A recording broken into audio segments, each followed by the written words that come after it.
ଭଗବାନଙ୍କର ସୃଷ୍ଟି ବଡ଼ ବିଚିତ୍ର। କାହାକୁ କେତେବେଳେ କେଉଁ ରୂପରେ ଜନ୍ମ ଦେବେ ତାହା ତାଙ୍କୁ ଜଣା।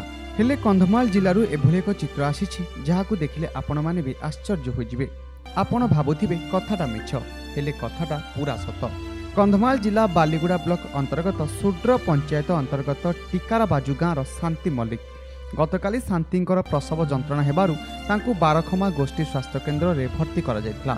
କିଛି ସମୟ ପରେ ଶାନ୍ତି ଏକ ପୁତ୍ର ସନ୍ତାନକୁ ଜନ୍ମ ଦେଇଥିଲେ।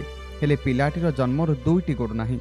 ତେବେ ପିଲାଟି ବିଷୟରେ ଭାବିବାକୁ ଗଲେ ପିଲାଟି ବଡ଼ ହୋଇ କିପରି ନିଜର କାର୍ଯ୍ୟ ସମ୍ପାଦନ କରିବ, ବିନା ଗୋଡ଼ରେ ସେ କିପରି ବାଟ ଚାଲିବ। ପୂର୍ବରୁ କନ୍ଧମାଳ ଜିଲ୍ଲାରେ ଯୋଡ଼ାମୁଣ୍ଡ ଶିଶୁ ଜଗାବଳିଆ ଜନ୍ମ ହୋଇ ବେଶ୍ ଚର୍ଚ୍ଚାରେ ଥିବାବେଳେ ଏବେ ଗୋଡ଼ବିହୀନ ଶିଶୁକୁ ନେଇ ଚର୍ଚ୍ଚା ଜୋର ଧରିଛି। କନ୍ଧମାଳରୁ ବିଶ୍ୱରଞ୍ଜନ ଦାସ, କୋଣାର୍କ ନ୍ୟୁଜ୍।